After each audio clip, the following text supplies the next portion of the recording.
jesi na nebesje,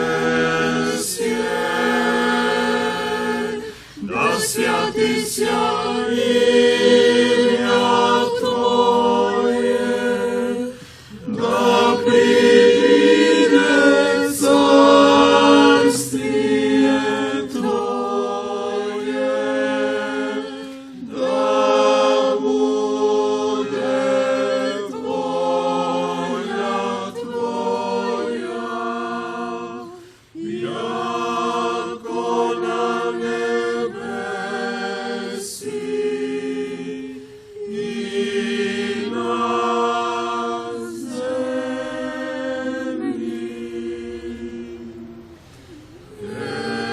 Naš nasušni daš nam dnes i ostavi nam dolji noća, jako željni ostavljaj možnikom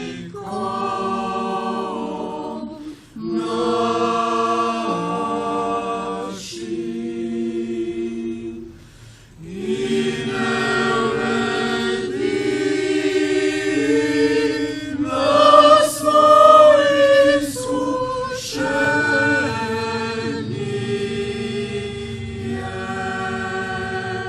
no izbavi nas od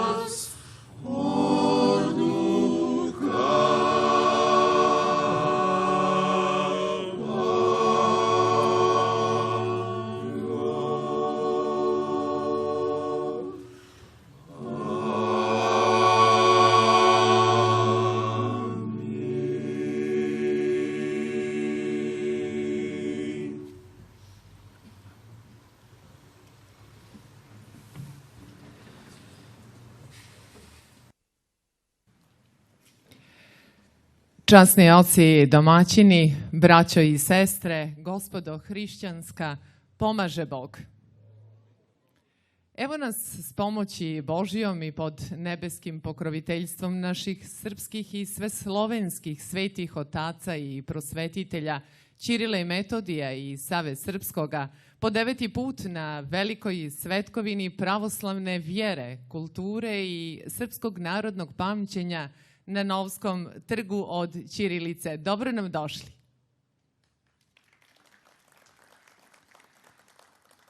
Sabiramo se opet do juče sa blagoslovom utemeljitelja trga blaženopočivšeg mitropolita gospodina Amfilohija i danas sa blagoslovom sadašnjeg mitropolita cetinskog gospodina Joanikija, da pojemo i besjedimo u slavu Božiju u našoj miloj Boki i njenom gradu Novome, kralja Tvrtka i vojvode od svetoga Save Stefana, koji ove godine proslavlja 640. godišnjicu postojanja. Izrazito nam je zadovoljstvo što smo ponovo okupljeni u čudesnom ambijentu porte hrama Svetog Spasa, kraj svjetlog oltara Božijeg i grobova svojih predaka, da tokom narednih 15 dana zajedno obilježimo 8 velikih jubileja oko kojih se pletu programi ovogodišnjeg trga od ćirilice, da se podsjetimo naše slavne prošlosti i sa njenom mudrošću suočimo se iskušenjima današnjice i pjesmom i igrom proslavljamo Boga i spomenujemo ljude Božije zajedno sa učesnicima naših večeri iz Novog, Nikšića i Nevesinja do Skoplja, Pirota, Beograda i Novog Sada. Programi 9. trga od ćirilice biće posvećeni obilježavanju sledećih jubileja: 770 godina od manastira Morača, 640 godina grada Herceg Novog, 130 godina od rođenja Iva Andrića, 110 godina od oslobođenja Kosova i Metohije u Prvom Balkanskom ratu, 100 godina od rođenja Vaska Pope, 90 godina Srpskog pravoslavnog crkvenog pjevačkog društva Sveti Sava pri crkvi Svetog Spasa na Toploj, 50 godina od rušenja Njegoševe kapele i 30 godina Sveti Gore. To su veliki jubileji oko kojih se pletu programi ovogodišnjeg Trga od ćirilice.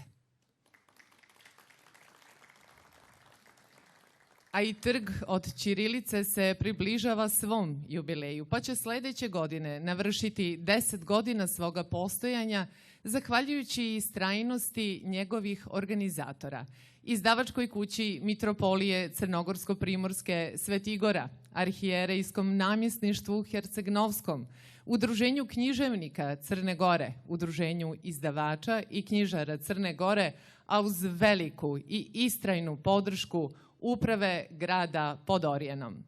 I ovogodišnji trg, kao i svi dosadašnji, ostaje u službi djelotvornog njegovanja i očuvanja naših pravoslavnih predanja i književnih i drugih kulturnih tekovina, srpskog jezika i ćiriličnog pisma, shodno zavještanju Stefana Nemanje, koje glasi: Znaj, čedo moje, da ti bitka između jezika ne traje dan dva, kao bitka među vojskama, niti godinu dve, kao rat među narodima, nego vijek ili dva. A to je za jezik isto tako mala mjera vremena kao za čovjeka tren ili dva. Zato je, čedo moje, bolje izgubiti sve bitke i ratove nego izgubiti jezik. Poslije izgubljene bitke i izgubljenih ratova ostaje narod. Poslije izgubljenog jezika nema naroda. U ime organizatora obratit će vam se krstonosni protojerej, otac Radomir Nikčević, predsjednik Upravnog odbora i urednik Trga od ćirilice, starješina Hrama Svetog Spasa. Oče, izvolite.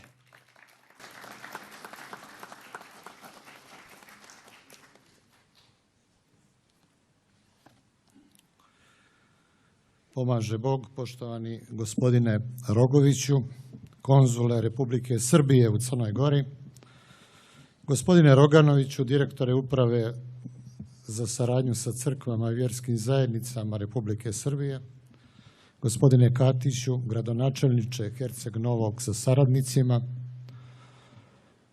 predsjedniče opštine Sopot, poštovani Efendijo Huseine, časni oci, braćo i sestre, poštovana gospodo, draga naša djeco.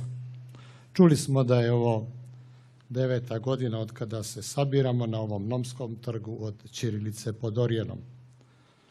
Čuveni predratni pravnik, istoričar i statističar, profesor Beogradskog univerziteta i publicista, dr. Lazo Kostić, Bokelj iz Grblja, kao bitnu karakteristiku pravoslavnih Bokelja, pored krsne slave i sabornih hodova krstonoša ili litija, isticao je i pomno njegovanje srpske epske pjesme i viteških običaja iz doba Svetih Nemanjića. Jedan od tih običaja on opisuje ovako. Sveštenik Kiril Cvjetković, koji je tada u to vrijeme bio iskušenik manastira Savine, piše da se 1806. godine pred Herceg Novim pojavi ruska flota, a onda glavom i cetinski mitropolit Petar I. Narod Herceg Novoga i okoline stavlja se pod njegovu vlast i on im predaje barjake za krijeposti, barjake za tvrđave koji ovaj grad ima. Kao znamenja pravoslavlja i bokeljske vjernosti svetosavskoj vjeri pravoj. Mitropolit Petar I traži da se narod zakune i da će sveštene barjake braniti do posljednjih svojih sila. Narod jednodušno poviče, zaklinjemo se, i po starom srednjovjekovnom običaju srpskom, mahajući golim iz korica istrgnutim mačevima, zaklinje se prahom svojih predaka da do groba vjerni hoće biti. Završen citat. A o pjevanju epskome bokeljskome kaže, citat, ne može se reći da je narodno pjevanje razvijenije nego u susjednoj Crnoj Gori i Hercegovini, ali nije ni zaostajalo za njima. I u Boki je svaka srpska kuća imala gusle i gotovo svaka ponekog guslara. Bilo je i originalnih pjesama bokeških, ali najljepše što su pjevali Bokelji ne potiče iz Boke, ako se izuzmu bugarštice koje su specifikum Jadrana. Uočljivo je to da se ne opjevavaju lokalni junaci, kao na primjer u Crnoj Gori i u Hercegovini, već sve srpski.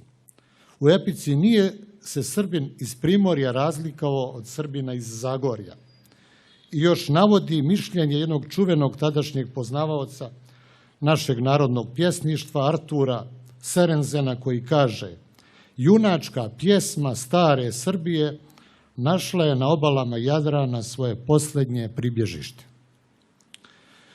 I kao što je stradajući sa svojim srpskim zbjegovima u staroj Crnoj Gori i brdima, oklopljen i opkoljen odasvud turskom i austrougarskom silom, Sveti Petar Cetinski u ono vrijeme predao Novljanima stegove ili barjake zavjetne slobode zlatne, da i njima utvrdi bedeme bokeškog pravoslavlja i brane i kao zalogu spasenja duša svojih i svoga naroda i potomstva. Tako im je i naš blaženopočivši mitropolit Amfilohije i sam veliki stradalnik od bezumlja našeg savremenog od zla domaćega dao i predao trg od ćirilice kao zavještanje čitavom njegovom gradu, dostojnom nosiocu ordena Svetoga Save prvoga reda. Povjerio im je trg od ćirilice kao još jedan svetilnik naše vjere prave na bokeškoj svetoj zemlji, u ovom dijelu naše negdašnje nemanjičke prađedovine, od Novoga preko Kotora i Tivta do Budve i Spiča, da njime podrži, osnaži svjetlost i zračenje Svetosavlja na njoj. Učinio je to u želji da ukrijepi vjekovna zračenja Svetosavske boke, a ta zračenja tokom posljednjih 80 godina bila su suzbijana tiranskom brozomorom od koje neki još boluju, a održavana trudom naše svete crkve i mnogih pojedinačnih zaslužnih zatočnika istine časnoga krsta i slobode zlatne, koji su joj davali svoj doprinos obnavljanju duhovnog jedinstva slobodnih dijelova našeg nedjeljivog svetonemanjičkog otačastva. Duh i etos naše mile boke, primorskog krajnjeg pribježištva zavjetnih pjesama stare Srbije, te su pjesme poslije same svete crkve najviše i oblikovale i brusile i učile i naučile njene ljude ne samo kako da odolijevaju svim nastojanjima okupatora, da starih i novih, da prekodiraju njihov svetosavski um, nego i bezuslovnoj ljubavi i smirenju pred braćom, među kojom se bokelji za trpezama ljubavi nikada ne grabe za prva mjesta i uvijek pjevaju manje o sebi, a više o Bogu živome i bratskim podvizima za krš časni i slobodu zlatnu. Upravo u tom duhu je i naš trg od ćirilice, do juče sa blagoslovom mitropolita Amfilohija, a od juče sa blagoslovom mitropolita Joanikija, i bio i ostao osmišljavan kao sve narodno vjersko, pjesničko i najšire kulturno saborovanje, koje objedinjuje pregaoca iz najrazličitijih oblasti našeg narodnog stvaralaštva iz svih naših krajeva, a ranijih godina prije korone i predstavnike drugih slovenskih naroda. Sa neizmjernom blagodarnošću Bogu za sve i predsima našim za njihovu ljubav i služenje Bogu, bez kojih ni nas kakvih takvih danas ne bi bilo.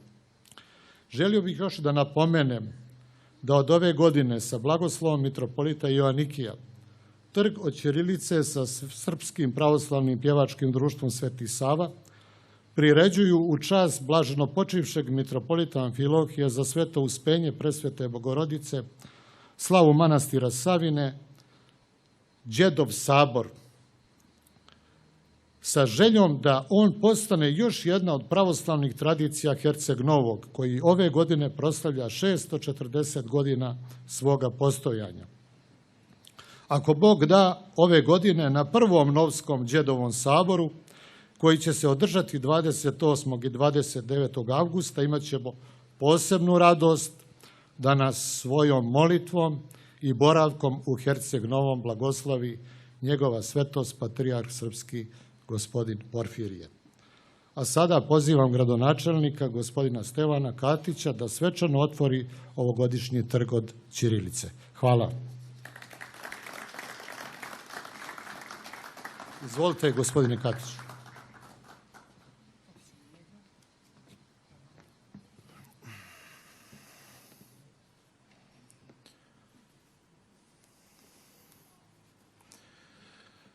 Cijenjeni direktore Uprave za saradnju sa crkvama i verskim zajednicama Vladi Srbije gospodine Roganoviću, poštovani predsjedniče opštine Sopot gospodine Milosavljeviću, uvaženi konzule Republike Srbije gospodine Rogoviću, poštovano sveštenstvo i monaštvo, časni efendijo, dragi gosti Herceg Novog, sugrađani, braće i sestre.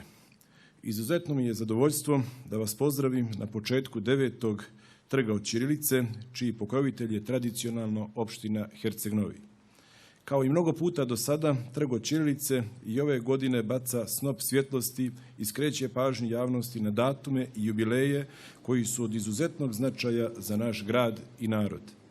Među njima je ove godine jedan koji je od posebne važnosti za Herceg Novi, 640 godina od osnivanja grada. Kao što ste upoznati, zbog tragedije koja se dogodila na Cetinju, odgođena je planirana posjeta njegove svetosti patrijarha srpskog gospodina Porfirija, kao i program ove manifestacije. Ipak, to ne mijenja činjenicu da su patrijarh srpski mitropolit crnogorsko-primorski gospodin Joanikije posebno uvažili ovaj grad i trg od ćirilice, odazivajući se na naš poziv i čineći nam tako izuzetnu čast. Raduje me što ćemo imati privilegiju da patrijarh gospodin Porfirije prisustvuje zatvaranju trga od ćirilice prilikom posjete koja je najavljena za kraj ovog mjeseca, a povodom 640 godina od osnivanja grada Herceg Novog. Kralj Tvrtko je ovaj grad osnovao 1382. godine, ističući da ga posvećuje Svetom Stefanu. U godini kada slavimo jubilej osnivanja grada, sa ponosom moram istaći da je Herceg Novi po prvi put u svom simbolu, gradskom grbu, dobio citat iz povelje o osnivanju: grad u ime Svetoga Stefana sazdah. Od osnivanja do danas pravoslavna vjera je uvijek imala poseban značaj na području našeg multikonfesionalnog i multinacionalnog grada.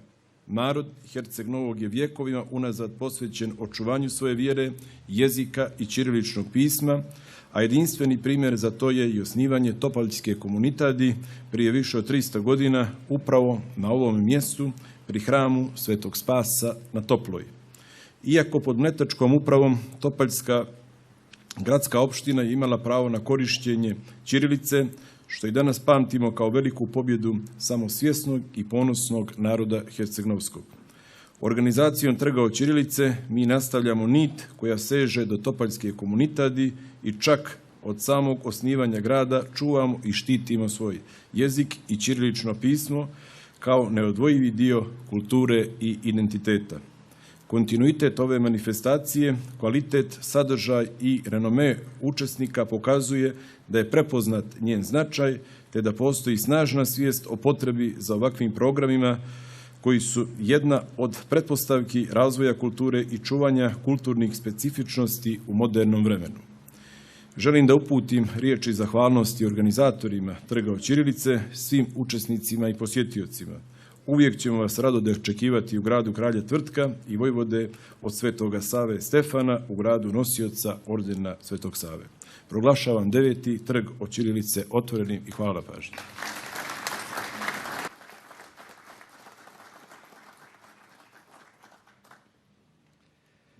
Hvala vam predsjedniče, hvala i vama oče Radomire. Mi nastavljamo dalje. Imali ste priliku i na početku ove večeri da ih čujete, ali i da ih vidite i prethodnih godina na trgu od ćirilice. Naši su česti gosti, hor Branislav Nušić iz Kosovske Mitrovice pod upravom gospodina Petra Rakića.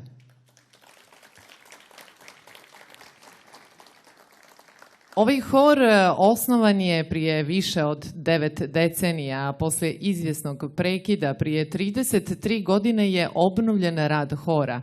Istrajao je i opstao zbog velike ljubavi i čvrste vjere zbog toga što čuva korijene i tradiciju našeg naroda i kao takav odolio je svim iskušenjima, a znamo kakva su ona bila, teška i preteška. Kako kaže Aleksandar Dunđerin u uvodnom dijelu monografije posvećene ovom horu, hor Branislav Nušić iz Kosovske Mitrovice ne samo što čuva zavjetni plamen, zahvaljujući kome još uvijek možemo da kažemo kako se nismo odrodili od predačkih predanja i duhovnosti, ne samo što dokazuje da je sjeverni dio ovog grada i dalje značajno muzičko, kulturno, umjetničko, duhovno središte ovog dijela svijeta, nego omogućava svima onima koji ih vide, čuju, osjete da sa njegovim pregaocima podijele nadu i živo iskustvo, da još uvijek nije sve izgubljeno, da je moguće afirmisati ljubav umjesto zakona, praštanje umjesto osvete, slobodu umjesto ropstva, jednakost umjesto podjela, davanje umjesto uzimanja, stvaralaštvo umjesto proizvodnje, umjetnost umjesto ideologije novca. I sve to staje u nekoliko riječi hor Branislav Nušić iz Kosovske Mitrovice. Izvolite.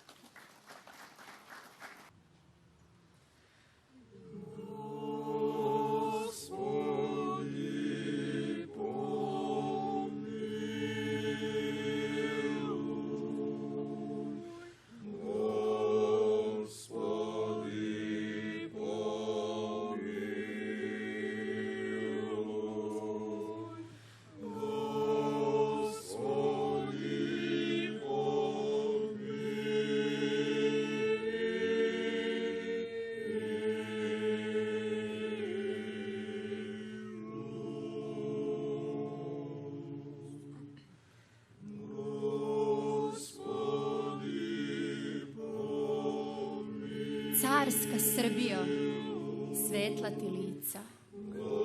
Carska Srbijo, tvoja je desnica barjake carske ponosno nosila. Tvoja je desnica Kosovo kosila. Carska Srbijo, Hristova postajo, tebe sam slavio, tebi sam ostajo. Tebe sam čuvao, tebi sam pisao. Tobom sam živeo, tobom sam disao. Tebi sam klicao, tebi se nadao, s tobom sam pevao, s tobom sam stradao. Grobove ostavljao, sinove rađao, ljudima praštao, Bogu ugađao. Carska Srbijo, zagrli sinove, poljima pšenice i loze vinove. Razmakni oblake, nebeska ostani, kad bude najteže, Srbijo, vostani.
Imaćete priliku i da ih čujete nešto kasnije u toku programa, A mi nastavljamo dalje. Žiri Trga od ćirilice ove godine književnu nagradu Pečat Hercega Šćepana dodijelio je književniku Selimiru Raduloviću, koji je rodom sa Cetinja, a živi i radi u Novom Sadu. Nagradu Ćiriličnik, koja se dodjeljuje instituciji, ove godine dobio je aktiv profesora srpskog jezika iz Nikšića. To su laureati ovogodišnjeg Trga od ćirilice.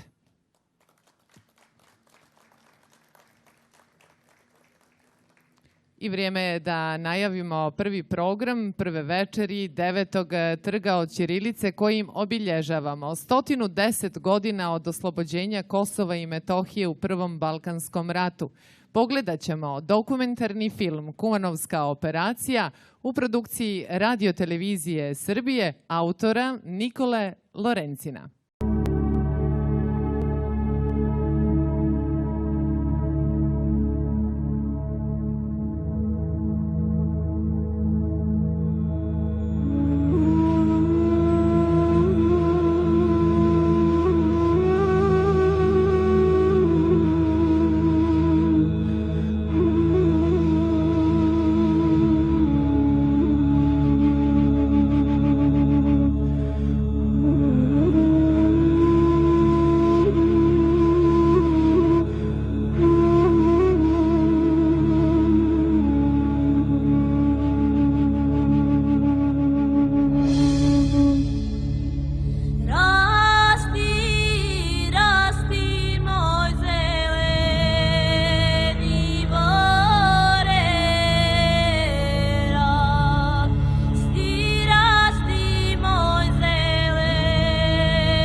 Kada je snažnim zamahom skrhan otpor podivljalih arnautskih horda na Medarima, srpska vojska 3. armije spustila se niz Lav na Kosovo, da pokaje kosovske mučenike, da osveti kosovsku pogibiju i ostvari kosovsku ideju, oslobodi srpstvo ispod turskog jarma.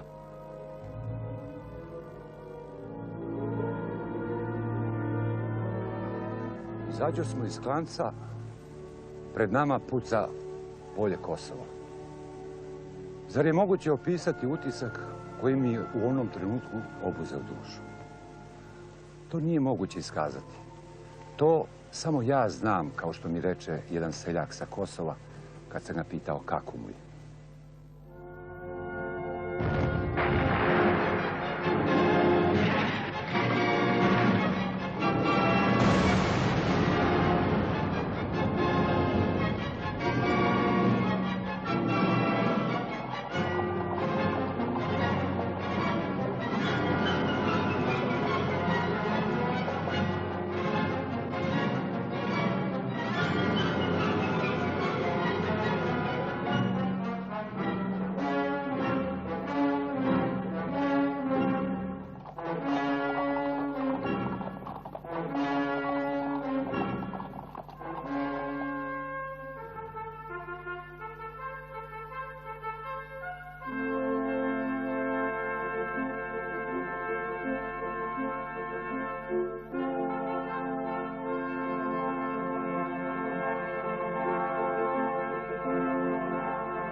Na brdu i pod brdom pritisla vojska, konj do konja, junak do junaka, topovi svetle na suncu, a varoš pod nama je neobično živopisna.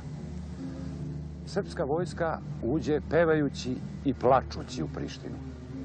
Srpske su žene potvorile kapije, izvele decu i sa pragova domova svojih tapšale. Reči se ne mogaše razaznati od truba i topova.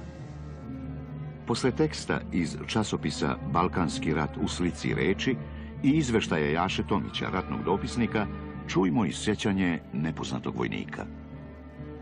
Žalost je videti sadašnju Prištinu, negdašnju prestonicu kralja Milutina Nemanjića. Sve je to ronulo, propalo, osirotelo. Pravi tip turske Palanke. Ništa od starih spomenika, crkava. Zna se samo mesto na kome je još ne tako davno stajala kula doskora, Sahat kula, jedini ostatak Milutinova dvora. Danas je odslužena na Kosovu služba i održan pomen na mestu gde pogibe car Lazar, Obilić i drugi srpski vitezovi. To je mesto kod Muratovog turbeta gde je i Murat poginuo od Miloševe ruke. Dakle, prva pravoslavna služba na ovom mestu posle 500 i više godina. Tom prilikom je komandant 3. armije general Janković izgovorio nekoliko prigodnih reči. Za sve vreme ovog svečanog čina ni jedno oko nije ostalo bez suza.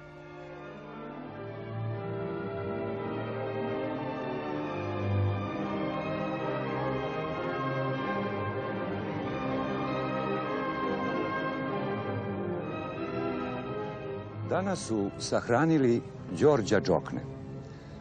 On je bio zanatlija i bilo mu je oko 100 godina. Dugo je sanjao oslobođenje Kosova i kad dođe taj čas, njemu je duša bila u Podgradcu. Ipak je dočekao pucanje topova i pušaka pod Prištinom. Dočekao je da čuje i srpsku trubu na ulicama. Zamolio je da ga dovedu do prozora i kad vide vojsku kako ulazi, osmehnu se i umru.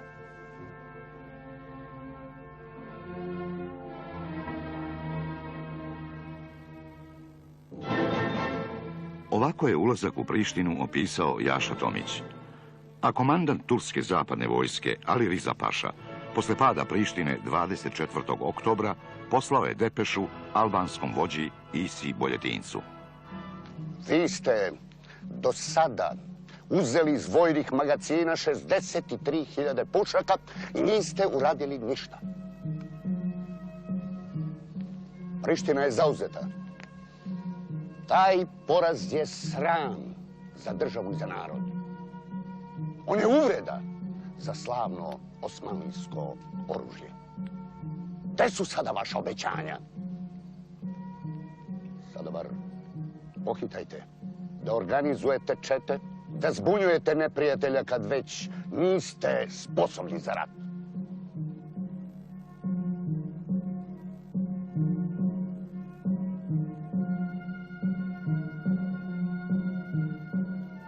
Za to vreme trupe druge srpske armije, kojima je komandovao general Stepa Stepanović, tačnije Timočka divizija prvog poziva, nastupaju preko Krive Palanke i Stracina ka Kratovu. Od 20. do 23. oktobra vode teške borbe sa delovima turske 15. nizamske divizije na Crnom vrhu.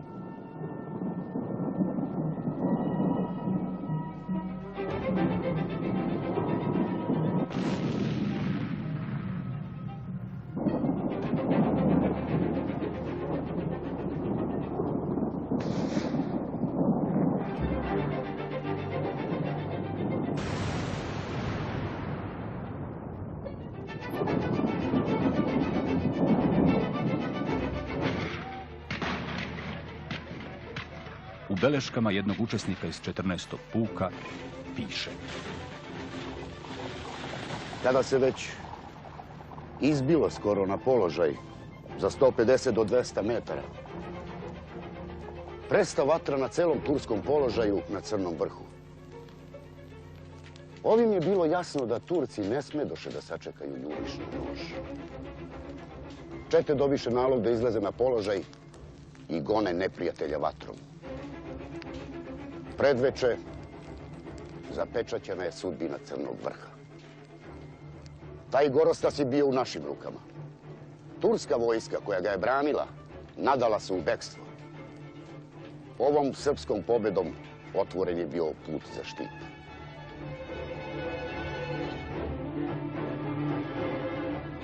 Propuštena je međutim prilika da se energičnim dejstvom prema Ovčem polju ozbiljno ugrozi odstupnica snaga turskog 5. i 6. korpusa. Tome je doprinela i odluka bugarske vrhovne komande u Sofiji da glavne snage 7. rilske divizije, koju su po dogovoru Bugari dali u sastav druge srpske armije, uputi niz dolinu Strume ka Solunu kako bi tamo stigle pre Grka. Samo manji deo 7. rilske divizije postupio je po naređenju svog generala Stepe Stepanovića o nastupanju i oslobađanju Kočana. 27. oktobra druga armija je prestala da postoji u dotadašnjem sastavu, jer joj je naređeno da se u Ćustendilu stavi na raspolaganje bugarskoj vrhovnoj komandi, pošto na Crnom vrhu ostavi jedan svoj puk.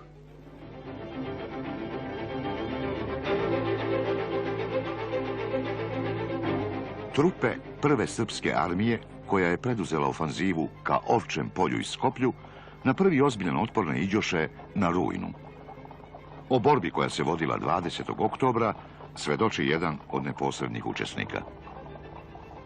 Rujan su branili 3000 turskih vojnika, Nizama, Redifa i Arnauta, baš i Bozuka. Narednik 5. puka, Đorđe Pavlović, poleteo je da otme tursku zastavu, ali je junački pao naletevši na goru turskih bajoneta. Ali baš u tome trenutku potrčao je sa strane kaplar 4. puka, Spasoje Bačković. Kuntakom je razbio glavu turskom zastavniku, oteo zastavu i kroz kišu kuršuma vrati se među svoje drugove koji su ga dočekali urnebesnim klicanjem. Turci su još počeli da se brane, ali su ih 4. i 5. pešadijski puk prvo desetkovali, a onda nagnali u divlje bekstvo.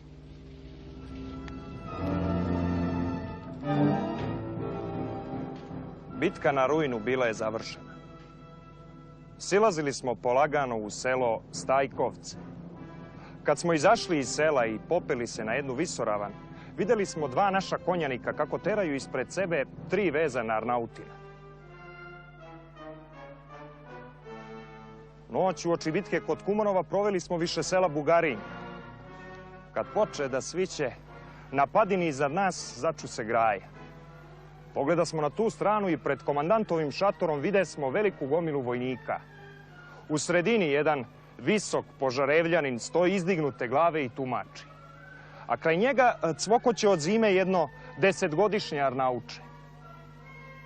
A, hoće li da jede naš tajin? Pita jedan vojnik. A možda i hoće, ako je gladno morat će da jede, odgovara drugi vojnik. I dok si lupi od dlan, pruži se 15 ruku s komadima hleba. Dete dohvati najbliži komad i poče halapljivo da odgriza i da jede. Vojnici ga posmatraju s nekim izrazom zadovoljstva. Na 1 sat posle toga, naše trupe dobile su naredbu za polazak ka Kumanovu.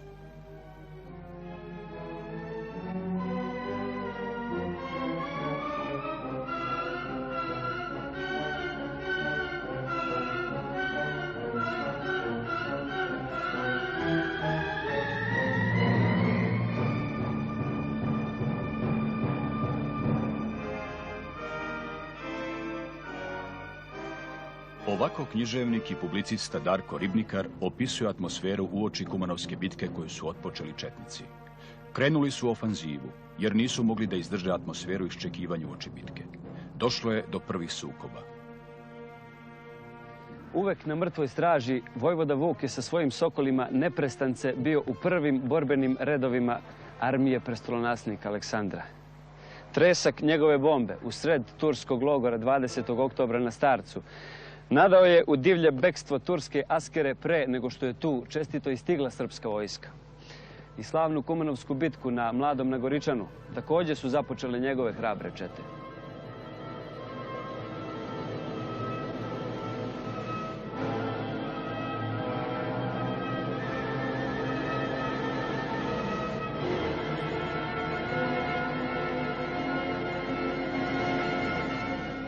Srpska vrhovna komanda očekivala je glavni sukob tek na Ovčem polju. Kako se i Nizam Paša odlučio na ofanzivu, dogodilo se da obe vojske istovremeno nastupaju.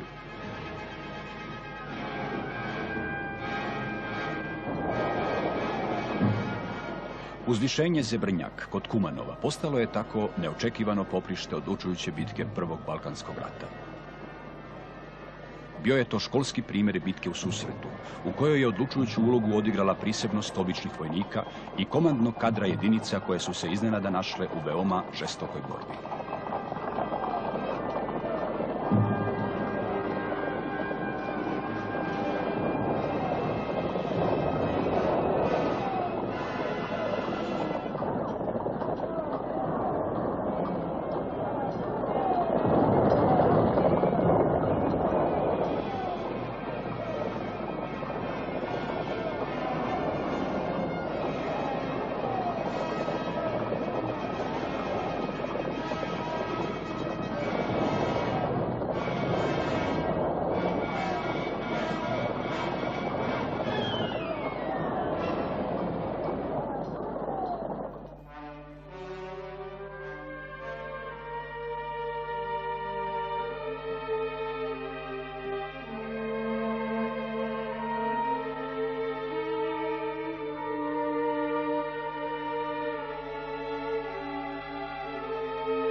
Ovo je grob pešadijskog potpukovnika Aleksandra Glišića, komandanta 7. pešadijskog puka kralja Petra.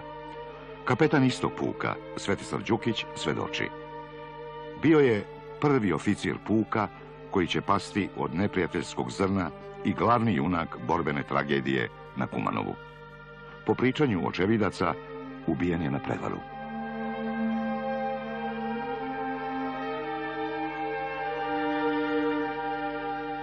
Vojnici su smatrali da je predaja svršena kada Turci otvoriše dušmansku vatru na naše. I tada upadoše u njihove pokolebane redove njihov komandant puka Glišić i komandant 2. bataljona major Vojislav Nikolajević. Njih dvojice se staviše na čelo svojih vojnika i ovi osokoljeni primjerom svojih starešina kao lavovi se baciše na Turke. U najljućem okršaju jedan turski kuršum udario je potpukovnika Glišića u glavu i on pade na mestu mrtav.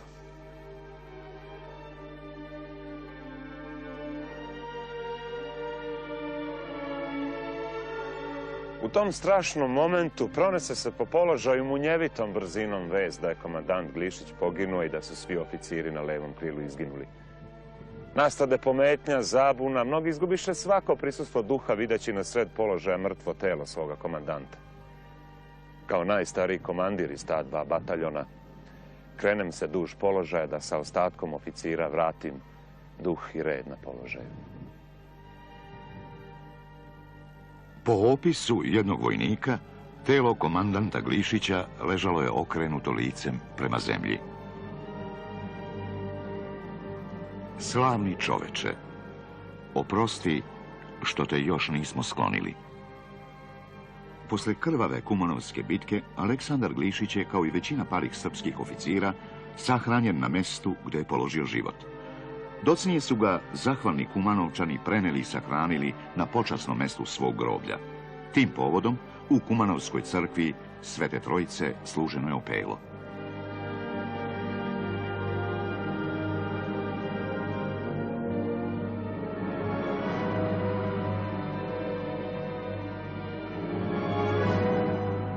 Bilo je oko 4 časa izjutra. Jedva smo stigli u selo Staro na Goričane. Tamo beše i konjica. U jednoj kolibi je ležao bolestan brat pokojnog komandanta Glišića, hrabri major Dušan Glišić,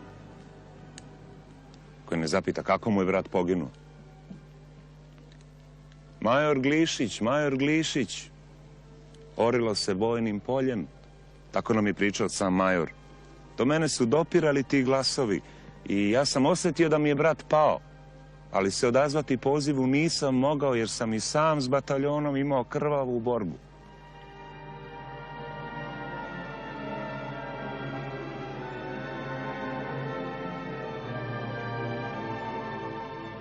Kad su se Srbi približavali Kumanovu,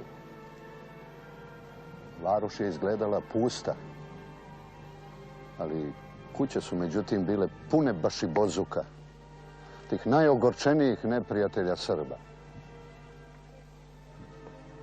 Jedna stara seljanka je umakla iz varoši, pošla je u susret srpskim predstražama i rekla komandantu da je varoš puna bašibozuka. Trupe se zaustaviše, topovi se spustiše i otpoče bombardovanje varoši.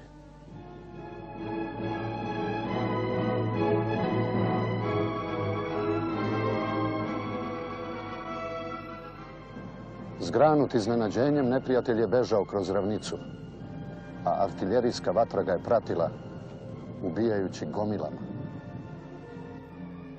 Zabeležio je britanski novinar McHugh. A jedan srpski oficir bio je svedok iščekivanja u srpskoj vrhovnoj komandi. Već dan i noć se biju na Kumanovu. Vrhovna komanda, kralj i vojvoda Putnik ne znaju pravo stanje stvari. Štab je u najvećoj neizvesnosti.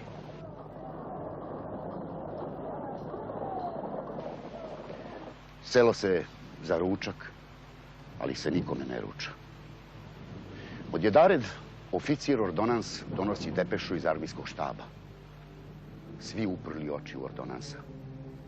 Kako je ko podigao kašiku, tako i ostao ukočen. Srce svakome jače kuca. Vojvoda uze depešu, stavi cviker na nos. Cviker je malo treperio. Kralj je prestao da diše. Vojvoda poče da čita.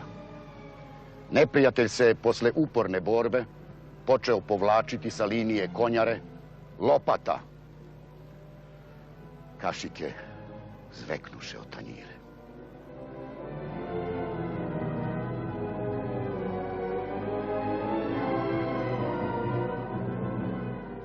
Ovaj slikoviti opis svedoči o raspoloženju koje je vladalo među srpskim vojnicima i oficirima na završetku Kumanovske bitke.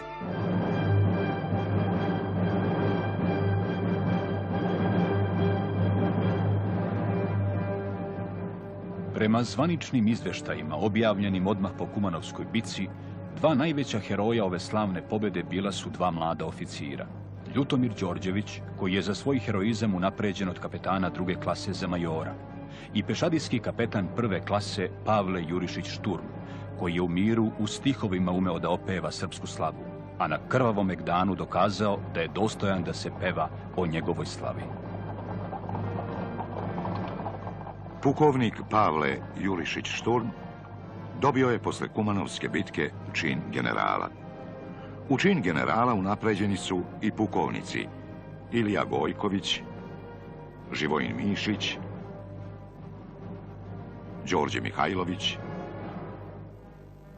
Petar Bojović, Mihajlo Rašić i Miloš Božanović. General Radomir Putnik dobio je čin vojvode.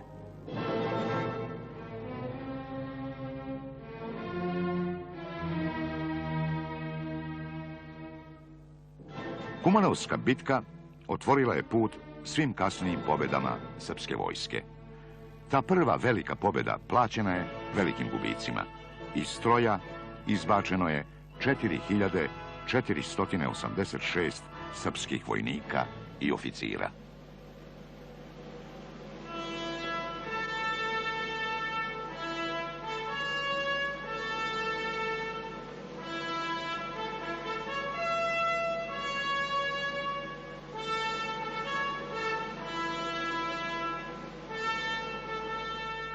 Posle bitke na poprište stiže književnik Ivo Čipiko. Kad sam jutros rano, 3 dana posle slavne bitke, stupio na polje što se prostire od Tabanovaca do Kumanova, sijaše i grejaše jesenje sunce, kao kod mora. I ceo prostor, sve do surih planina, kupao se u svežem, blagom vazduhu. Bio sam razdrenan, uzbuđen i goreo sam od želje da u nakrst prođem do naše blagosloveno, otkupno, osvetničko mesto. O kome će narodno predanje da priča kao o drugome, ne slavnome i tužnome, već veselome, pobedonosnome Kosovu. Prožet pijetetom, punim rasne svesti i ponosa, idem s trnjištima isprekrštanim i pregaženim ljudskim i konjskim stopama. Stopama što su ispremetane, duboko urezane u vlažnu, suncem grejanu zemlju. Vazduh i zemlja puni su neke radosne jeke. Idete, junaci, da stignete drugove. Oni su već u Skoplju, Velesu, žuri im se.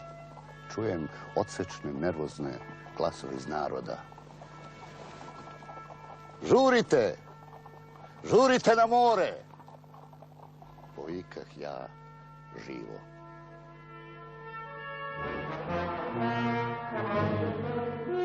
Zeki Paša, komandant turske vardarske armije, beleži da je glavna bitka izgubljena već drugog dana, da je 7. korpus uništen, a 6. desetkovan, da je Bitoljska redivska divizija odstupila u strahovitom rastrojstvu, da je 15. nizamska divizija izgubila sve svoje topove.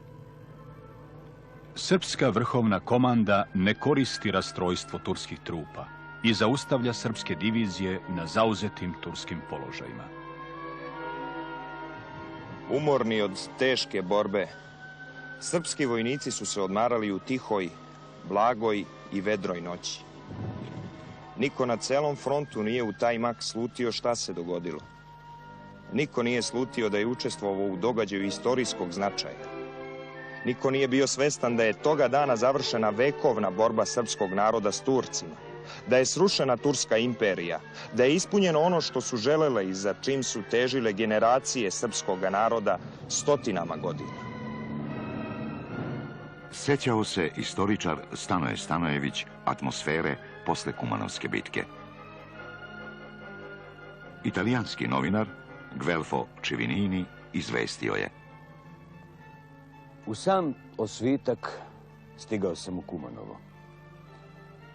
U tom prostranom i tek utihnulom predelu pod vedrim nebom, pod kojim je odjekivala hučna topovska grmljavina, bilo je neke veličanstvene lepote. Tu se ostvarilo ono što su Srbi vekovima očekivali. Kumanovo je osvetilo Kosovo. 5 vekova su narodne pesme, pune bola i gneva, s kolena na koleno predavale amanet osvete.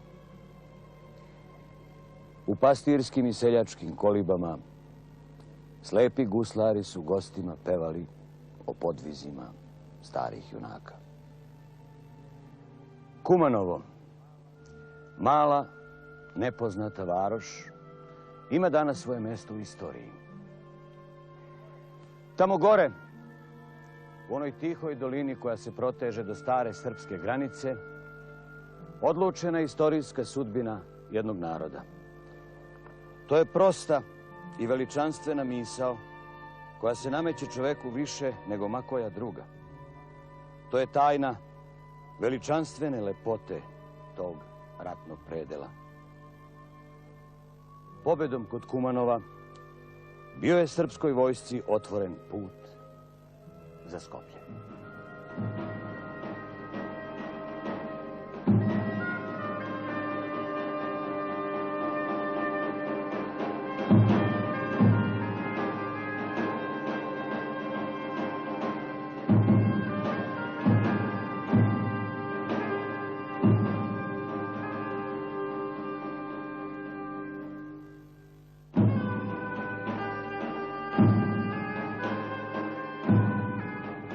U atmosferi u Skoplju posle Kumanovske pobjede izveštač kelnskih novina piše: Kad su se potvrdile nepovoljne vesti sa svih strana i kad je Skoplje već osluškivalo da li se približava srpska vojska, nastala je strahovita panika. Svi strani podanici pobegli su u konzulate. U to dođe zapovest generalnog guvernera da niko ne sme napuštati varoš. I sad se dogodi nešto neočekivano, nečuveno, neverovatno. Za trenut oka svi konzulati bili su posednuti masom koja je kukala i preklinjala. Turkinje su zaboravljale svoje religiozne zakone i molile podignutih jašmaka da ih prime pod krov. Ljubile su ruke strancima, a pored njih su stajale hodže i blagosiljale strance đaure. Ove nezaboravne scene govorile su o mukama i patnji od despotskog terora, o mukama koje su decenijama trajale i o ugnjetavanju i slabosti jedne tiranske, potkupljive i nemarne vlade. One govore da krvožedni Muhamedanac pripada jednoj epohi koja je prošla, a da je danas ostao samo slab čovjek iz koga govori jad čovjeka koji se boji da ne bude izgnan. Kada je Valija napustio varoš, Svetina je počela s pljačkanjem. Postojala je bojazan da će se iz pljačkanja preći na pokolj. Stajali smo na jednoj uzvišici pred srpskim prestolonaslednikom Aleksandrom. Prestolonaslednik je najpre upitao: kakve mi možete pružiti garancije da naši ljudi tamo neće biti izloženi neprijateljstvima iz zasede? Naravno da nismo mogli dati te garancije, nego se samo ograničili smo na ponavljanje naše molbe.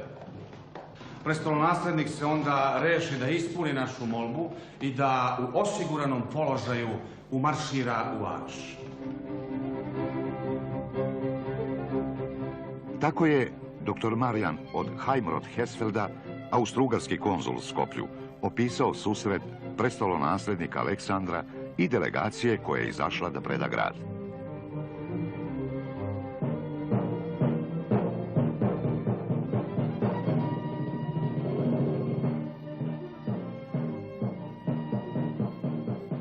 25. oktobra prva srpska armija svečano je ušla u Skoplje.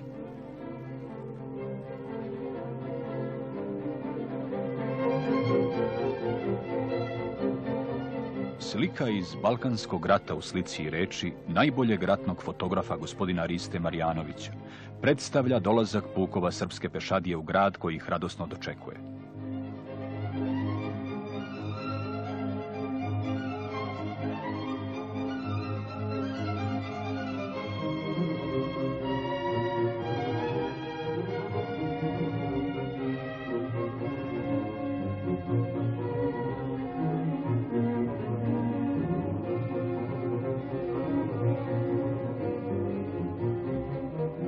Očekuje se dolazak i svečani ulazak krunisanog kralja srpskog u Dušanov, prestolni grad Skoplje.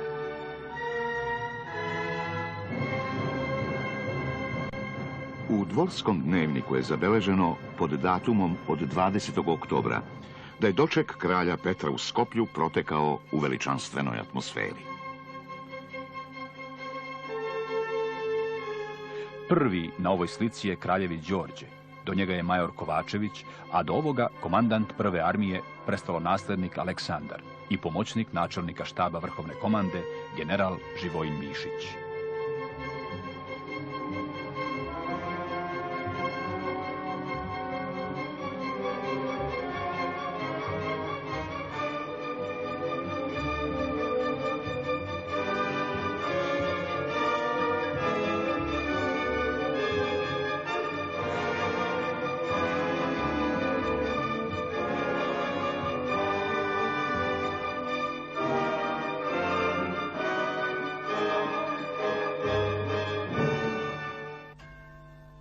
Ovo je crkva Svetog Spasa u Skoplju. Građena je po tipu drugih naših crkava zidanih pod Turcima, koji nisu dozvoljavali da se hrišćanski božji hramovi svojom veličinom i lepotom odvajaju od njihovih džamija.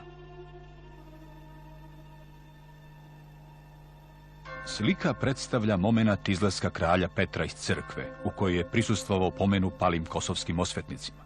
Skopljanski Srbi ispunili su ulice kojima će kralj proći i oduševljeno kliču svome gospodaru, čija ih je vojska od robova napravila slobodnim građanima. U Skoplju kralj je obišao sva znamenita mesta, pa je zaželeo da vidi i zarobljene oficire. Sa svakim je progovorio pokoju ljubaznu reč i pohvalio njihovu hrabrost, tešeći ih zbog sudbine koja ih je zadesila. "Kısmet je taki", reče jedan od oficira. U tom momentu naš vredni fotograf gospodin Marjanović zabeležio je kamerom ovaj prizor.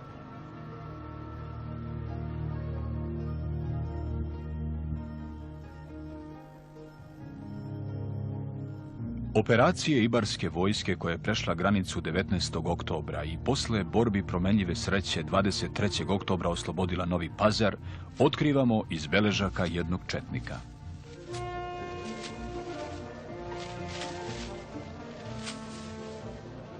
Uoči Kumanovske bitke, vrhovna komanda poslala je generalu Živkoviću telegram. Očekuje se od hrabrih Šumadinaca da osvetlaju srpsko oružje i pokažu se dostojni potomci svojih dedova. A odgovor generala Živkovića glasio je: "Ja sam posle krvave borbe i upornog otpora Turaka i Arnauta oslobodio sa hrabrim Šumadincima tvrdi Novi Pazar i oslobodio mesto Relje Krilatice." Novi Pazar je pružio žestok otpor Ibarskoj vojsci, ali je pred silom srpskom pao i predao se. Da je Srbija uistinu slobodna, potvrđuje i ova slika iz Balkanskog rata u slici i reči. Posred Novopazarske čaršije, pazarski muslimani izlaze na potok, pa se tu nasred ulice izuvaju, peru i vrše svoje verske obrede, a u tome ih niko ne ometa. Oslobođenjem Novog Pazara, Ibarska vojska je završila svoje operacije u Sandžaku. Odmah zatim ona je otpočela pokret preko Kosovske Mitrovice i Peći prema Metohiji. O tome piše jedan vojnik. U svom prodiranju od Novog Pazara za Mitrovicu, desna kolona Ibarske vojske pod komandom generalštabnog pukovnika Milivoja Nikolajevića stiže do sela Joševika gde je trebalo da se pređe jedan veći potok. Sa prozora kuće žena je posmatrala prelazak vojske, a domaćin je još sa dvojicom seljaka stajao pred kućom, oko koje je visio silan duvan u listu.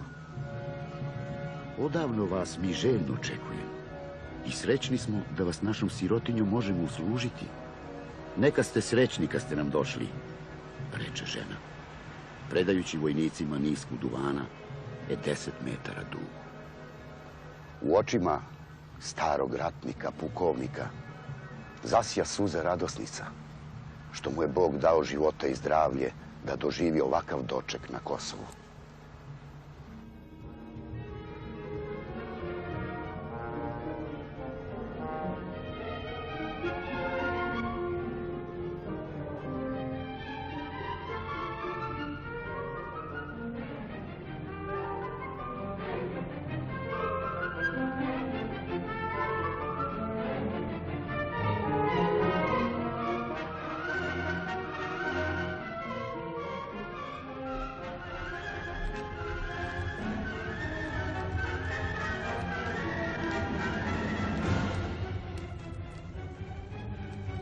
Iz beležaka jednog četnika saznajemo i za borbeni put Javorske brigade, koja je 21. oktobra ovladala graničnim položajima, 22. oslobodila Sjenicu, a zatim krenula ka Novoj Varoši, Prijepolju i Pljevljima.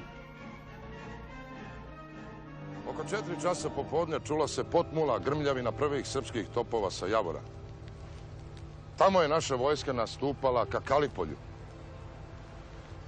Uveče Turci su počeli da se naglo povlače, paleći sve na što su naišli. Odatle su bežali put Sjenice, gde se nalazila turska vojska s artiljerijom. Sutradan, na mesto bogatog turskog sela Ursula, ostalo je još samo zgarište sagorenih kuća. Više nismo imali borbe, samo mestimično puškaranje u Sjenicu, a s druge pak strane 4. puk. U Sjenici smo zarobili samo jednog artiljerijskog turskog oficijera, kapetana, Hafiz Mehmeda. Rano izjutra krenuli smo za Prijepolje. Mesto neprijatelja dočekali su nas dični Prijepoljci. Grleći nas, ljubeći, gušeći se suzama, radosnicama, bacajući na nas kite cveća, klicali su besprekidno: živeli naši oslobodioci! Srpsko prijepoljsko pevačko društvo pevalo je Hej trubaču s bujne Drine.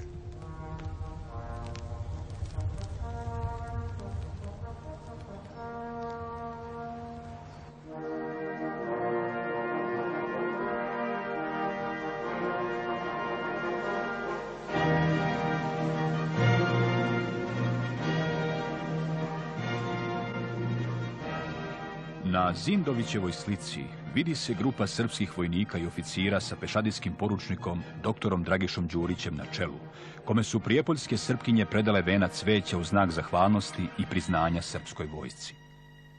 Na drugoj Zindovićevoj slici je prijepoljska čaršija. Ispod slike piše: svet hita ulicama za poslom, svak zadovoljan, jer nema od čega da preza i strahuje, pošto je srpska vojska na vrhovima svog oštrog bajoneta sa slobodom donela u ove krajeve i ravnopravnost sviju i svakoga, bez obzira na veru, narodnost i mudstvo. Put za Pljevlja bio je otvoren. O dolasku u Pljevlja pripoveda jedan četnik. Oko 8 časova srela nas je deputacija građana grada Pljevlje i predala grad komandantu Javorske vojske pukovniku Anđelkoviću. Ta 2 oktobarska dana bili su za nas dani slave. Prvi kao ulaz u dično Pljevlje i drugi dan čišćenja u njemu.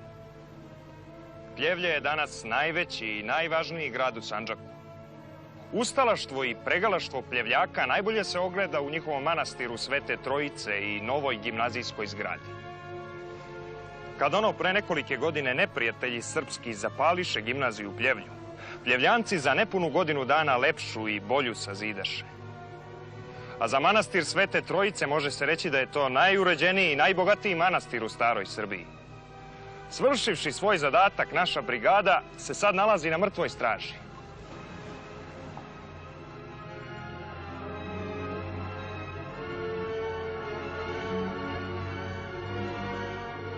To je bilo krajem oktobra. A tokom oktobra operacije crnogorske vojske, koja je prva stupila u rat, bile su usmerene prema severoistočnim delovima Crne Gore i delovima Novopazarskog Sandžaka. U prvoj polovini oktobra Zetski odred, najveći deo crnogorske vojske, pod komandom prestolonaslednika Danila Petrovića, nalazio se u selu Fundini, na domaku turskog utvrđenja Dečića.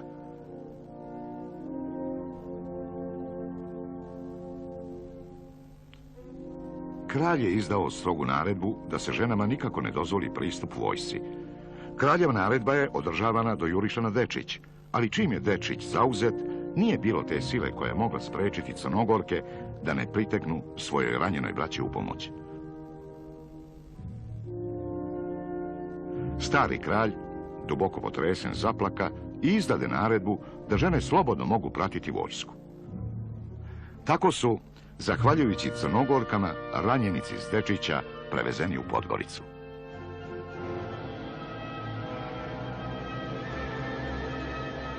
U ovoj zgradi u Podgorici bio je glavni vojni stan crnogorske vojske.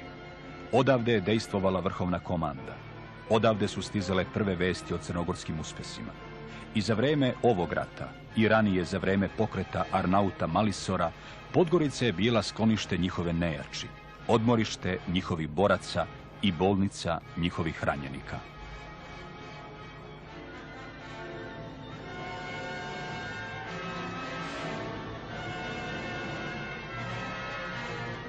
Polovinom oktobra istočni odred pod komandom brigadira Serdara Janka Vukotića, načelnika Crnogorske vrhovne komande, oslobađa Bijelo polje. Iako su izgledi za šire zahvate u Sandžaku povoljni, naređenje kralja Nikole glasi: Mimo Bijelog polja ni korak dalje u Sandžak. Ja mislim, ne trebam ti to objašnjavati, no ćeš se sam sjetiti zašto. Posle oslobođenja Berana, komandant istočnog odreda uputio je 2 bataljona ka Plavu, a 2 ka Čakoru, kao pomoć Vasojevićkoj brigadi. Vasojevićka brigada, međutim, pod komandom Radomira Vešovića, zauzima Čakor, potom Plav, nešto kasnije i Dečane. Za dotadašnje uspehe kralj Nikola unapređuje Radomira Vešovića u čin brigadira. 3 dana po ulasku crnogorskih snaga u Peć, u ovaj grad stiže izvidnica Ibarske vojske, a dan kasnije i major Milutin Lazarević, pomoćnik načelnika štaba ove vojske, i poručnik Aleksa Žujović sa 25 konjanika. Grle se, pjevaju i provode s našim vojnicima, izvestio je Janko Vukotić kralja Nikolu. Srpska i crnogorska vlada se nisu sporazumele o razgraničenju oslobođenih teritorija. Trebalo je svako da zadrži ono što u toku operacija zauzme. Stoga kralj Nikola naređuje Serdaru Vukotiću da se u Peći ne zadržava ni časa. No naprijed i kaži vojsci da je to moja želja, pa šta Bog da, naprijed što brže, ako Boga znaš.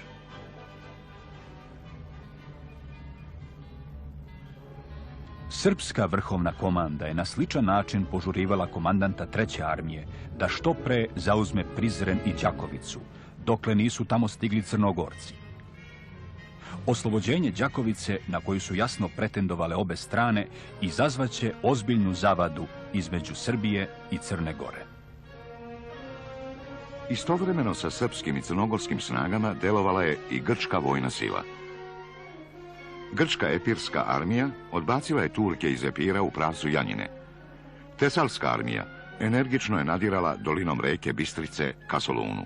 Oslobodila je Tesaliju, deo Egejske Makedonije, Solun i ostrvo Krit.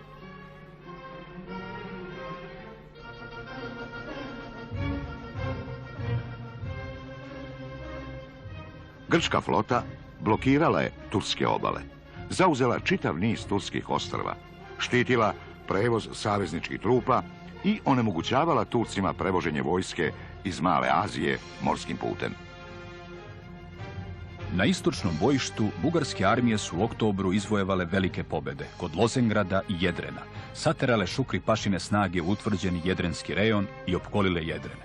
Razbile su i tursku istočnu vojsku Traki, i to u bitkama kod Lileburgasa i Kirkilisa, na frontu Lileburgas, Karaagač, Bunar-Hisar. Zauzele su dakle celu Trakiju, izbile na Mramorno more i Čatalđu i stigle gotovo pred vrata Carigrada.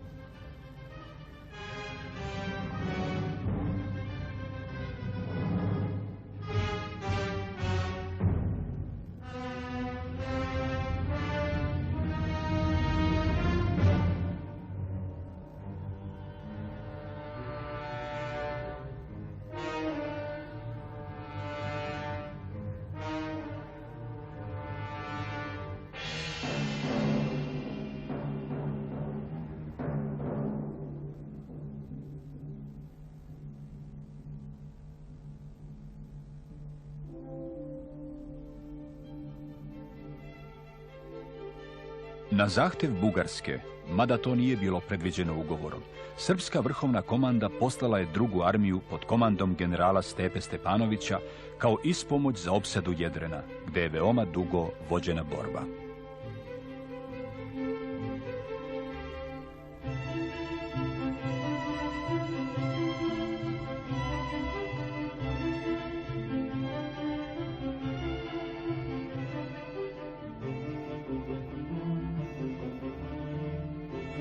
Prve velike bitke u Balkanskom ratu pokazale su ne samo snagu i visoke ratničke kvalitete srpske, crnogorske, bugarske i grčke vojske, već i duboke unutrašnje slabosti Balkanskog saveza. Težeći za što većim proširenjem na račun Evropske Turske, vladajući krugovi balkanskih zemalja ne samo što nisu vodili računa o željama, pravima i interesima drugih naroda, već nisu mogli realno da sagledaju ni sopstvene interese.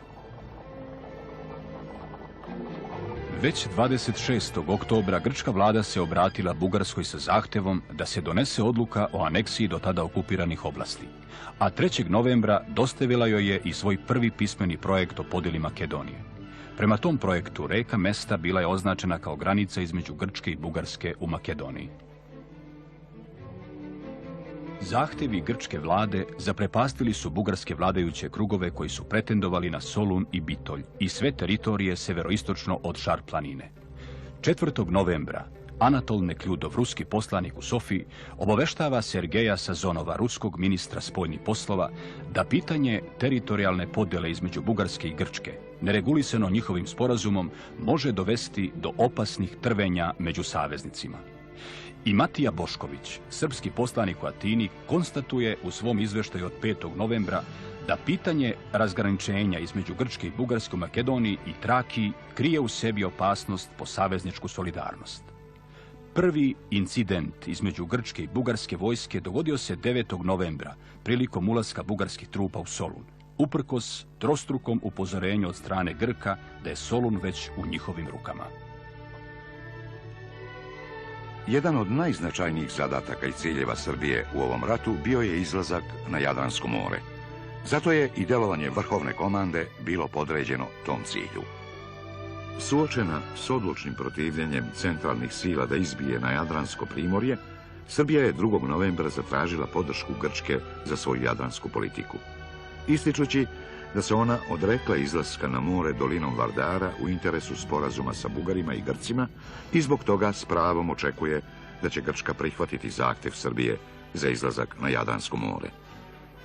Grčka vlada je 13. novembra odgovorila da je spremna da i svojim oružanim snagama potpomogne srpske zahteve za izlazak na Jadran, ukoliko se Srbija primi posredovanja i postizanja pravednog sporazuma između Bugarske i Grčke u pogledu određivanja granične linije u Makedoniji, pokrenuvši i pitanje grčko-srpskog razgraničenja u Vardarskoj Makedoniji i Albaniji. –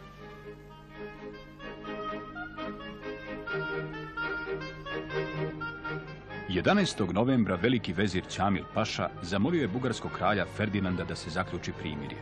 Kralj Ferdinand, međutim, po savjetu austro-nemačke diplomatije, upućuje telegram ministru predsjedniku Neprijatno sam iznenađen i duboko ožalošćen postupkom velikog vezira.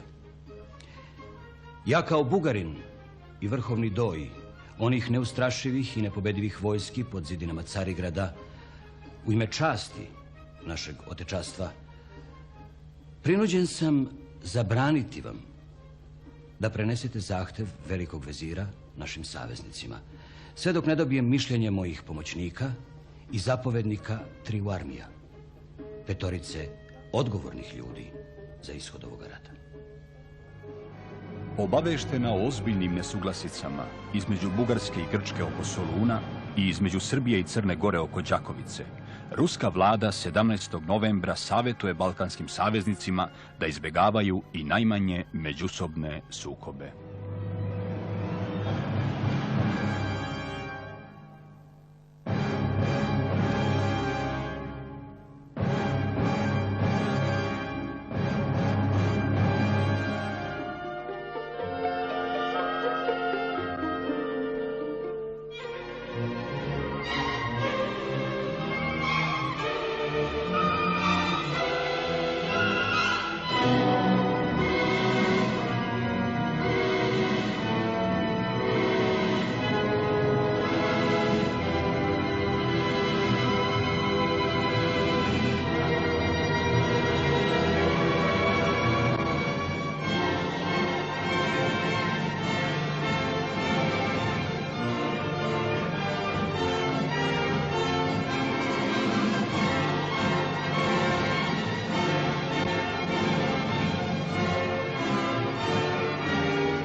Krvav mesec vrh košara, grobnice ga srpske skrile, jesnim ehom mraka mara, jecajem gorske vile, smrtnim ropcem šuma zbori, vratite se, braćo mila, sarvam muški rsne kori, po sestrima vaša vila, odsekli joj psi u vojke, sustigla je mrska hajka, al se ne da zor devojka, na gorkinja naša majka, no krstače ove straži i amanet vitezova, junačke ne blaži,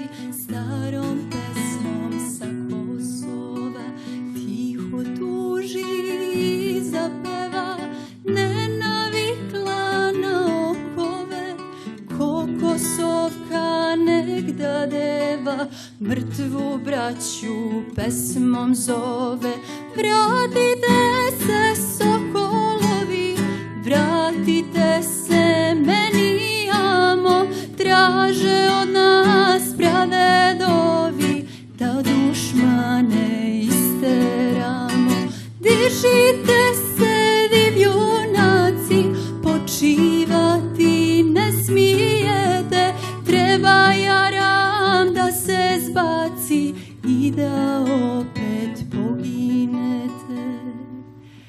Nema ko sme tko da brani, trulije su njine kosti, dižite se opevani, a njima nek Bog oprosti. Oni mrtvim svetom hode, nijesu ni bili živi, ajde braćo ustaj rode, juriš sokolovi sivi. Vratite se, sokolovi, vratite se, meni amo, traže od nas pradedovi, da dušmane isteramo. Dižite se, divjunaci, počivati ne smijete, treba jaram da se zbaci i da opet poginete. a ja gledam lijuć suze, gde na smrtvi žive kude, ko nam braćo dušu uze, svi za vilom nismo jude.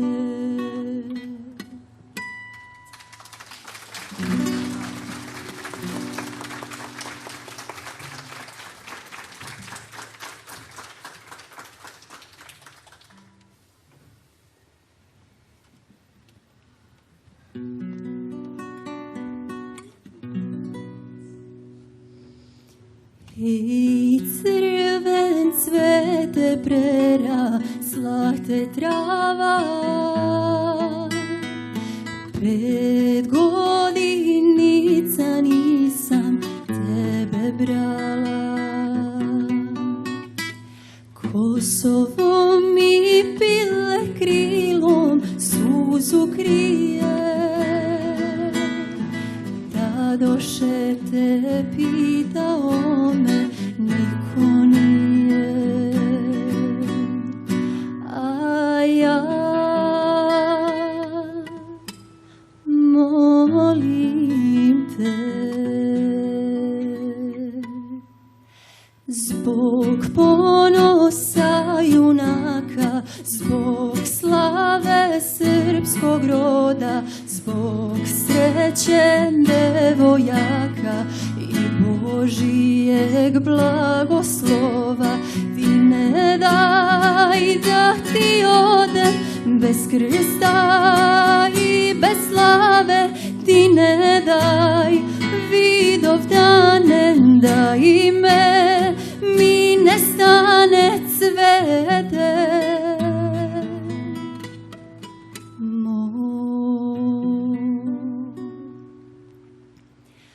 Ponoć drhti svi junaci Boga mole, da s nebesa sjajnu zvezdu spusti dole, da obasja čistom verom Sina Hrista, Gračanicu Devič Dečane z očišta, da se vrati na paštrik, na planinu, da jaganci izjave na Rimu, da ih pojim, da dragog mi pozdrave, što mači istine nosi, a ljubav mu je ime, na oblak crkvu zida, da u njoj zaprosi me cvete.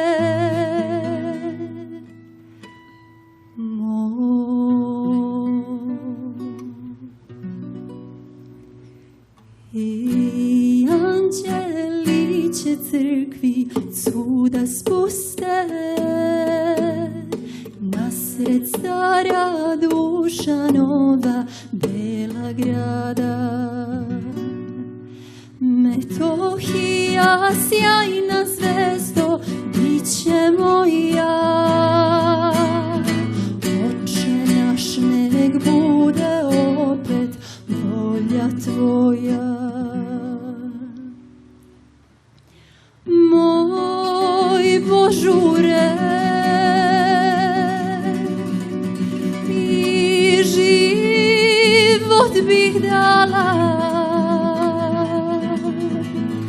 kad bih tebe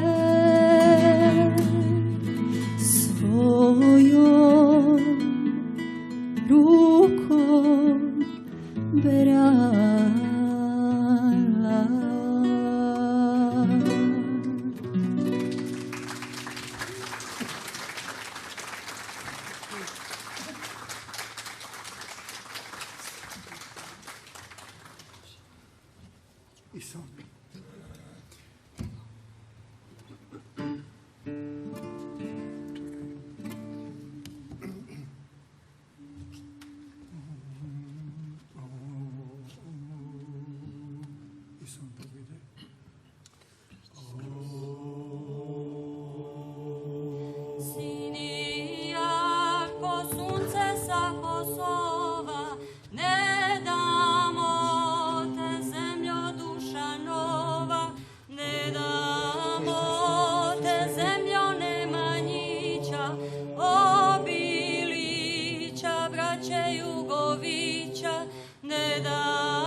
Kosovo, Kosovo, zemljo moja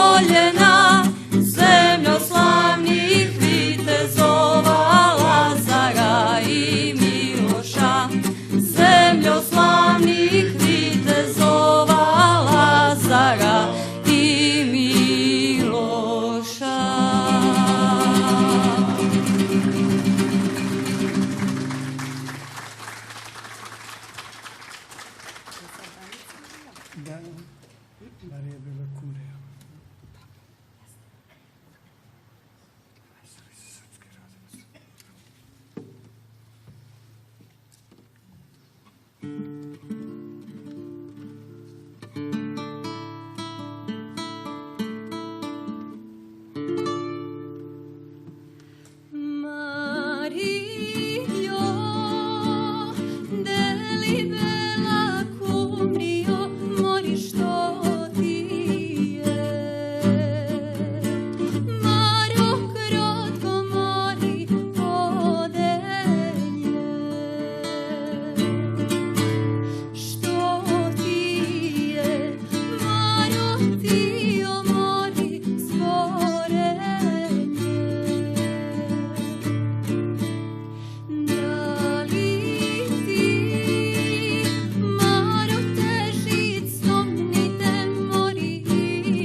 a ti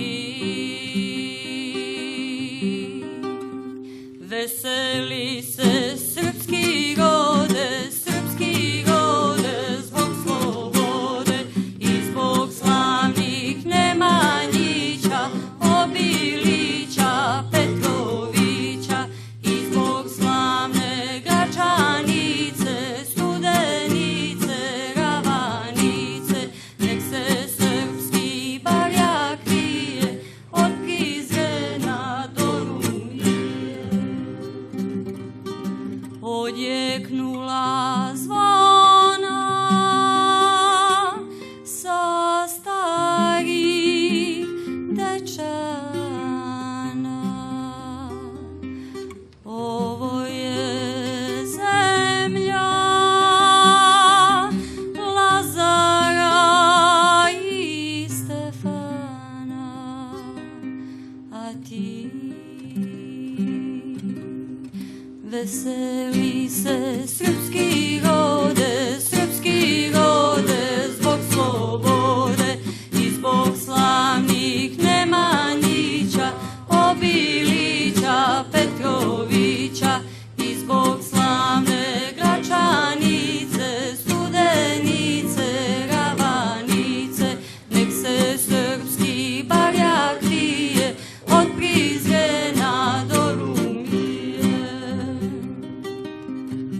ovde su grobovi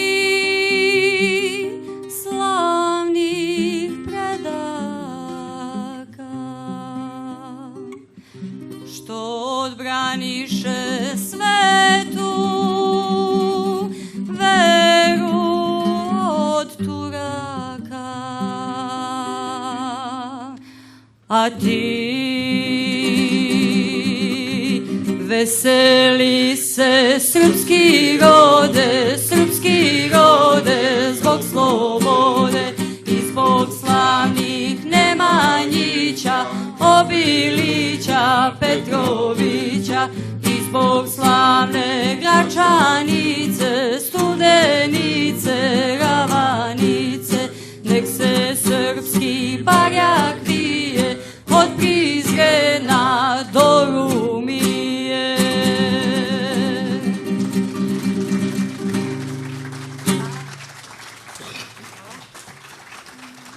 Malo pre ste čuli, ali ćemo sada je zajedno otpevamo. A ista je pesma kao malo pre što smo pevali, ali nismo čuo vas. Sad ćemo zajedno da pevamo.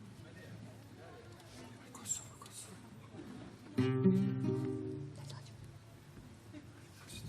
Odli izađite. Odli izađite.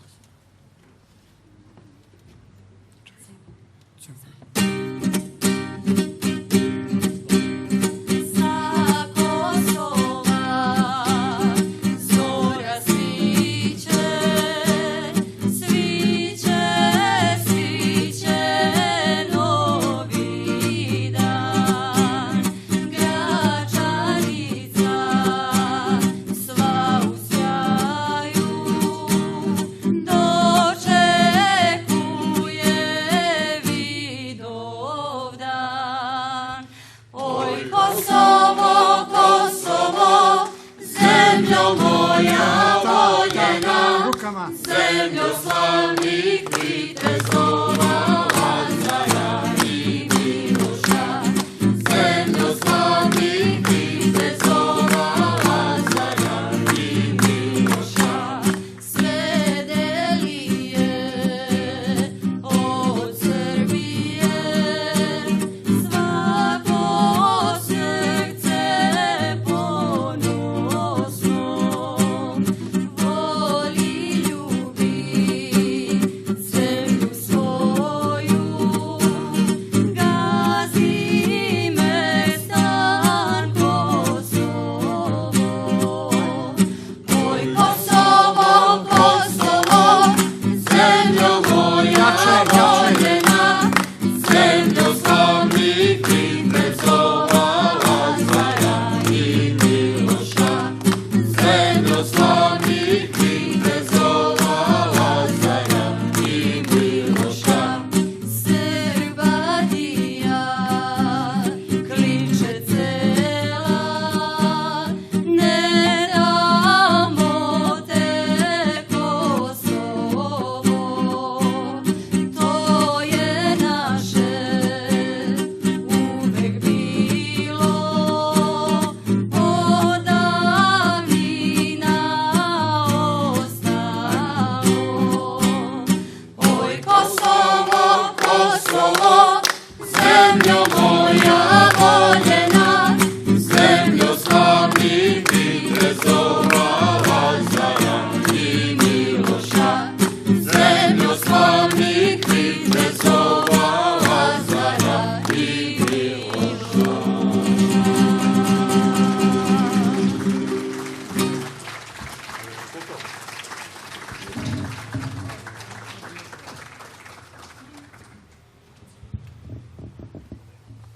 To je sve.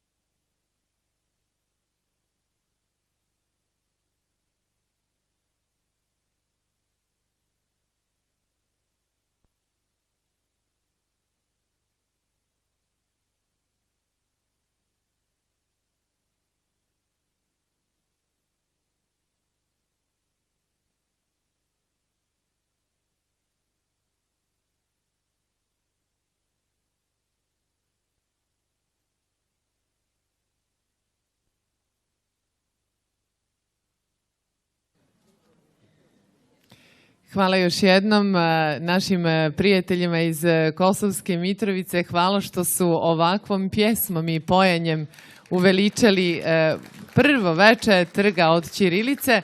Vas sve molim da ostanete i dalje sa nama jer je pripremljeno posluženje pred crkvom Svetog Đorđa. Mi ćemo vas samo kratko podsjetiti da je večeras još jedan program na trgu Hercega Stefana, odnosno Belavisti kod hrama Svetog Arhangela Mihajla u 21 sati i 30 minuta. Književno veče posvećeno poeziji Vaska Pope, dakle isto večeras, a povodom 100-godišnjice od rođenja pjesnika.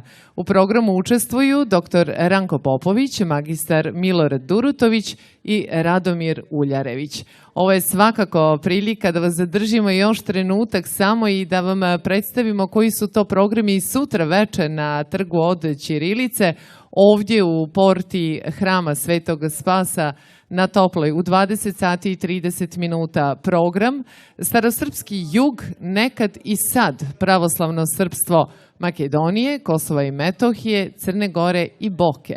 Govore Ivan Stojiljković, zatim Živojin Rakočević, dr. Goran Komar i Goran Kiković. U 21 sati 30 minuta sutra veče na Trgu Hercega Stefana, odnosno Belavisti, od svega po dvoje književno veče učestvuju Selimir Radulović i Radomir Uljarević. I ono što nas očekuje u četvrtak veče na Kanli Kulija, to je dobrotvorni koncert za obnovu crkve Svetog Đorđa koja je ovdje kraj nas. Učestvuju Vlado Georgijev, Ivana Žigon, Pavlina Radovanović iz Orahovca, Kulturno-umetničko društvo Zahumlje iz Nikšića, etnogrupa Simonida iz Nevesinja i trubačka grupa Ivana Jovanovića iz Užica, ali svakako i pjevačka grupa Prepodobna Kasija Konstantinopoljska, umjetnički rukovodilac je Aleksandra Miljanić i mlada pjesnikinja Teodora Kovač.